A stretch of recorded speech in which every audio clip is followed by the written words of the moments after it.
তো hello everyone, welcome to ZX explained. Marvel জম্বির আগের এপিসোডে আমরা দেখেছি যে বাকি জম্বিরা মিলে গ্যালেক্টাসকে খেয়ে ফেলে, আর গ্যালেক্টাসকে খাওয়ার পর তারাও গ্যালেক্টাসের পাওয়ার পেয়ে যায়, যেটা দিয়ে তারা ইউনিভার্সের অন্য অন্য প্ল্যানেটে গিয়ে সেখানের সবাইকে খেয়ে ফেলে।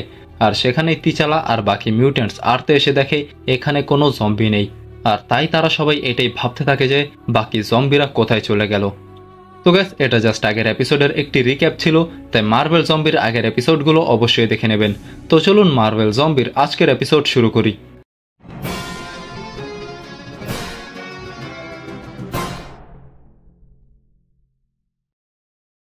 আমাদের স্টোরি 40 বছর পর ইউনিভার্সের অন্য কোণা থেকে শুরু হয়।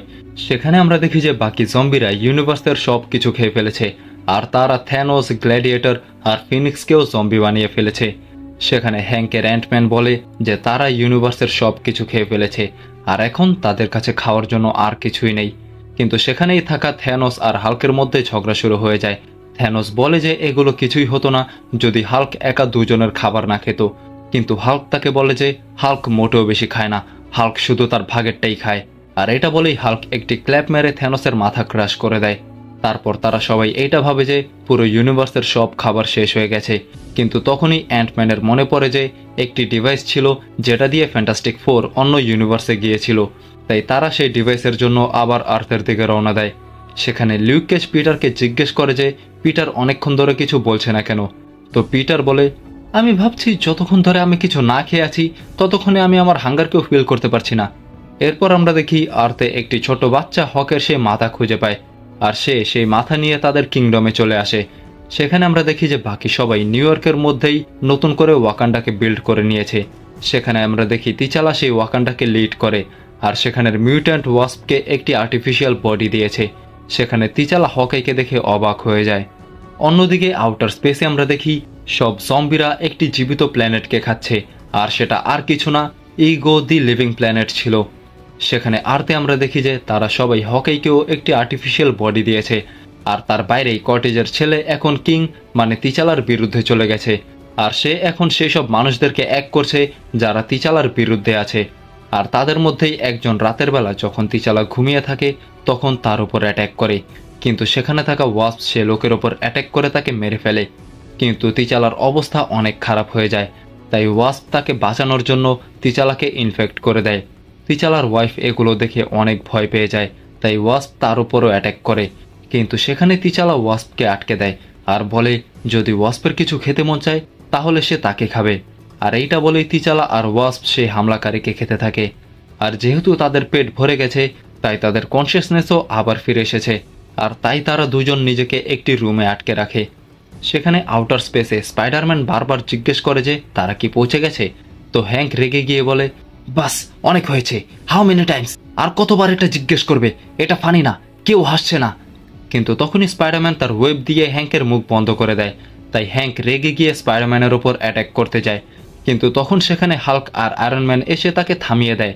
তাই হ্যাঙ্ক বলে, আমার থেকে দূরে থাকো আর মুখ বন্ধ রাখো, আমি 20 বছর আগেও তোমাকে পছন্দ করতাম না, কেউ কেউ আমাকে বলো বেঁচে আছে কিভাবে, ক্যাপ্টেন আমেরিকা মারা গেছে কিন্তু এই গাধা এখনো বেঁচে আছে। হ্যাঙ্কের থেকে এগুলো শুনে স্পাইডারম্যান বলে, হ্যাঁ আমিও তো সেটাই বলছি, আমরা যা করেছি সেটার পর তো আমাদের কারোই বেঁচে থাকা উচিত না।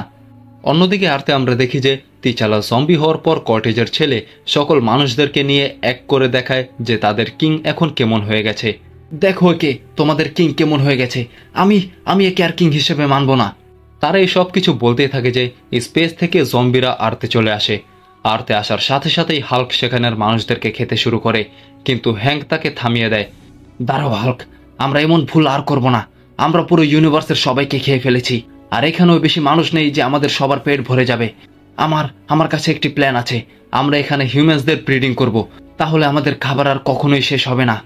কিন্তু এগুলো শুনে স্পাইডারম্যান হ্যাঙ্কের ওপর তার কসমিক বিম দিয়ে ফায়ার করে। এগুলো কি বলছো? তুমি নিজেও জানো তুমি কি বলছো? আমরা ইউনিভার্সের সব কিছু খেয়ে ফেলেছি, আর অবশেষে আমরা কোথায় এসেছি? আবার পৃথিবীতে, যেখানে আমি কখনো লুকাতে পারবো না যে আমি কি ছিলাম। তাই আমি তোমাকে এগুলো করতে দেব না। এইটা শুনে হ্যাঙ্ক বলে, captain America would be proud, এখন কেউ মারো একে। এটা শুনে বুলভারিন স্পাইডারম্যানকে মারতে আসে, কিন্তু সেখানেই লিউক কেজ এসে স্পাইডারম্যানকে বাঁচিয়ে নেয়, আর তারপর সেখানেই সব জম্বিসদের মধ্যে মারামারি লেগে যায়। সেখানে তারা কোনোভাবে সব জম্বিসদেরকে বাইরে ঠেলে একটি ফোর্স ফিল্ডকে অন করে দেয় যাতে বাকি জম্বিরা ভেতরে আসতে না পারে। কিন্তু গ্ল্যাডিয়েটর এখনও সে ফোর্স ফিল্ডের ভেতরেই থেকে যায়। সেখানে তিচালা গ্ল্যাডিয়েটরকে থামাতে আসে, কিন্তু গ্ল্যাডিয়েটর তিচালার বুকে হাত ঢুকিয়ে তার হার্টকে বের করে ফেলে আর সে স্পাইডারম্যানকে ধরে তাকে দু টুকরো করে দেয়। সেখানেই বাইরে বাকি জম্বিরা সে ফোর্স ফিল্ডের ওপর তাদের কসমিক অ্যাটাক করে, কিন্তু তারপরও সে ফোর্স ফিল্ডের কিছুই হয় না। আর সেখানেই গ্ল্যাডিয়েটরকে থামানোর জন্য ফর্জ আয়রন ম্যানের আর্মার পরে আসে আর গ্ল্যাডিয়েটরকে মেরে ফেলে। টনি ফোর্সকে জিজ্ঞেস করে যে সে এই স্যুট কিভাবে বানালো, তো ফোর্স তাকে বলে যে স্টার্ক ইন্টারন্যাশনালের ডোরস এখন আর লক নেই। এটা শুনে বাকি সব জম্বিরা ব্যাক্সটার বিল্ডিংয়ে যায় সে টেলিপোর্টাল ডিভাইসকে খুঁজতে, কিন্তু সেখানেই সিকিউরিটিরা জম্বিদের ওপর অ্যাটাক করে। তারা এটাই ভাবতে থাকে যে এই অ্যালার্মগুলো কে লাগিয়েছে। অন্যদিকে সেখানে ওয়াকান্ডাতে আমরা দেখি যে ফর্জ তিচালা আর ওয়াস্পকে আবার ঠিক করে দেয়, আর তাদেরকে ঠিক করার সাথে সাথেই ফর্জ ওয়াস্পকে কিস করে। এরপর স্পাইডারম্যান তাদেরকে বলে যে তারা এখানে একটি টেলিপোর্টাল ডিভাইসের জন্য এসেছে। আর অন্যদিকে আমরা দেখি যে জম্বিরা পুরো ব্যাক্সটার বিল্ডিং খোঁজার পরেও সেই টেলিপোর্টাল ডিভাইসকে খুঁজে পায় না, যার কারণে টনি বুঝে যায় যে এই সব কিছু ফোর্জ এখান থেকে নিয়ে চলে গেছে। অন্যদিকে ফোর্জ বাকি সবাইকে সেই টেলিপোর্টাল ডিভাইসের সামনে নিয়ে আসে আর সে বলে সে জানতো যে একদিন না একদিন সব জম্বিরা এটাকে খোঁজার জন্য পৃথিবীতে আসবে, আর তাই সে এটাকে ঠিক করে নিয়েছে, কিন্তু সে এটাকে কখনো ইউজ করেনি। তো স্পাইডারম্যান বলে, ও গড, তোমরা এটাকে এখানে নিয়ে এসেছো? তারা ইউনিভার্সের অন্য কোণার থেকে এখানে এসেছে শুধুমাত্র এই ডিভাইসের জন্য। তারা শীঘ্রই এখানে চলে আসবে আর তারা সে ফোর্স ফিল্ডকেও ভাঙার উপায় বের করেই ফেলবে। এটা শুনে ফোর্স তাদেরকে একটি জায়গায় নিয়ে গিয়ে একটি দরজা খুলে, আর আমরা দেখি সেই দরজা থেকে ক্যাপ্টেন আমেরিকা বের হয়।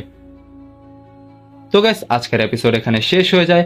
মার্ভেল জম্বির পরের এপিসোডের জন্য চ্যানেলটিকে সাবস্ক্রাইব করে দাও আর বলো যে এই এপিসোড তোমাদের কাছে কেমন লেগেছে। আর যদি এই ভিডিওটি দেখে কোথাও ভালো লাগে বা মজা পেয়ে থাকো তাহলে লাইক করে দাও, চ্যানেলটিকে সাবস্ক্রাইব করে দাও আর দেখতে থাকো জেড এক্স এক্সপ্লেইনড।